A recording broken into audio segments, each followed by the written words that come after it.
Olá, nas constelações nós falamos sempre no termo emaranhamento. E algumas pessoas têm perguntado o que é o emaranhamento familiar? Vamos ver, emaranhar é embaraçar, embaralhar, misturar. Tem, tem alguns sinônimos, mas é sempre uma ligação negativa, tá? As situações são dentro de uma linhagem, seja masculina ou feminina, ou até nas duas, e, e nós, por esse emaranhamento, nós podemos experimentar situações de vícios, problemas no relacionamento, problemas no trabalho, enfim, há, assim, uma série de repetições, né? Para o Bert Hellinger, que foi o criador dessa teoria, e com quem eu tive o prazer de ser aluna, que de fato aprendi imenso com aquele senhor.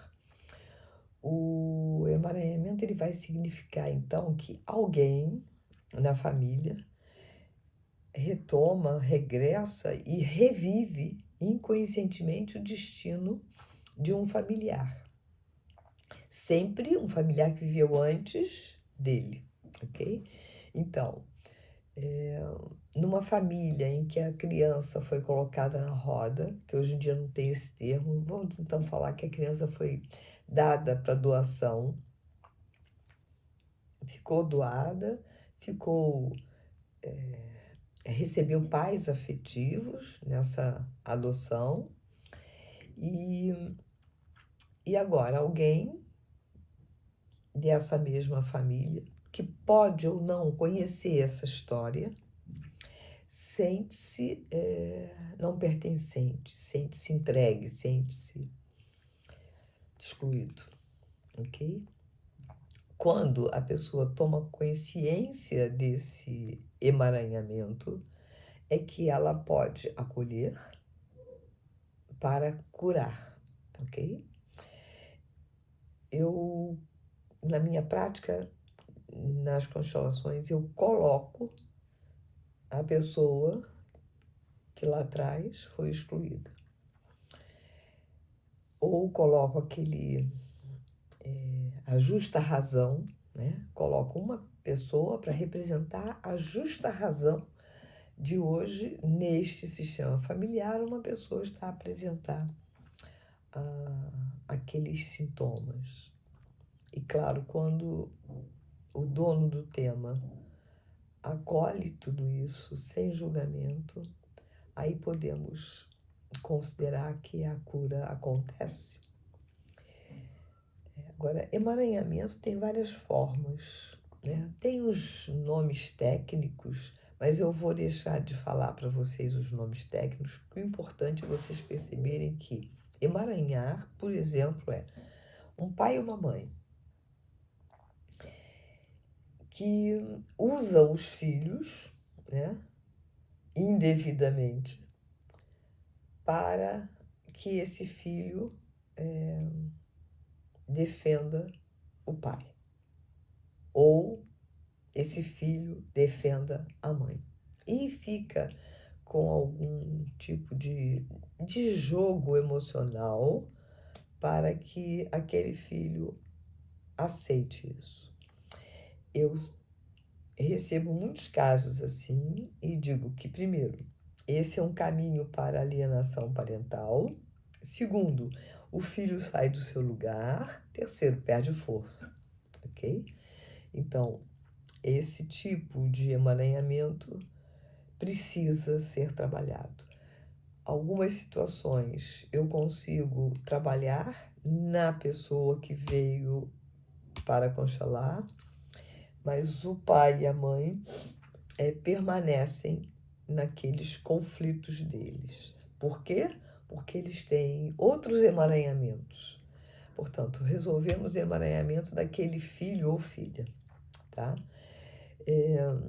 Tem um outro emaranhamento que esse é tão inconsciente que é raro ser percebido no imediato, que é na ausência do pai ou da mãe, por exemplo, imigrou e foi trabalhar fora, um dos filhos, não importa se o mais novo ou o mais velho, quando é o mais novo, o emaranhamento ainda é mais grave, não é? Mas ele mesmo não tendo idade adulta, ele assume o lugar daquele que está ausente, seja mãe, seja pai, ok? E também há algumas situações em que são os pais que entregam para a filha mais velha os filhos mais novos para a filha mais velha cuidar, ok? Então ela fica sendo mãe dos irmãos ou pai dos irmãos e, e assume uma liderança na casa sem maturidade, ok? Se há outras, há quando no falecimento, vamos pensar no falecimento de um pai ou de uma mãe, então que fica um lugar vazio. Esse lugar fica vazio. Esse pai não vai voltar, essa mãe não vai voltar. Fica ali um lugar mesmo, totalmente vazio. E aí, para compensar esse desequilíbrio, supondo, faleceu a mãe, para compensar o desequilíbrio que tem uma mãe, mas não tem um pai, então alguma pessoa do sistema, não necessariamente um filho, vai assumir características comportamentais e psicológicas dessa pessoa que está ausente, desse vazio. Isso é difícil de identificar muito rapidamente, ok? Tem também a repetição, essa é mais fácil de se observar, não precisa nem fazer um genograma muito complexo. Por quê? Porque é algo que se repete, é algo que você diz, isso já aconteceu aqui. Minha avó já fazia isso, minha avó já dizia isso, meu avô, meu tio. Essa é mais fácil, porque aquilo se repete, ok? Então, por exemplo, ao fazer um genograma, não é o genograma do médico de família, né? Um genograma emocional. Nós podemos ver que o avô casou uma vez, separou-se e casou a segunda vez com a irmã da primeira mulher e com ela teve filhos e depois esses filhos também repetiram esse padrão, também casaram a primeira vez, pode ficar viúvo, por exemplo, casou a segunda vez e foi escolher quem? Uma prima, uma irmã, ok? Esse é visível, né? É mesmo muito fácil da gente reconhecer. Eu tenho 3 situações de filho de padre. Eu não vou explorar muito isso hoje, porque eu vou falar isso depois num outro vídeo explicando melhor, para que ninguém faça julgamento, tá? Ok? Temos também um outro, que é substituição. Eu, às vezes, nas constelações, eu pergunto assim, olha, quando esse personagem aqui nasceu, quem foi que morreu? Né? A pessoa diz, não lembro. Dias depois ela se lembra e diz, E aí, essa substituição, ela acontece, não se sabe por quê, a família quando faz isso não sabe por quê, mas provavelmente ofereceu o nome em honra àquele falecido. Então, a minha avó era Amélia, a minha não, né? Aqui o exemplo, era Amélia, faleceu, nasceu a minha filha e eu ofereço para minha filha o nome de Amélia. Eu estou oferecendo a herança emocional da minha avó Amélia, ok? Então, é uma substituição.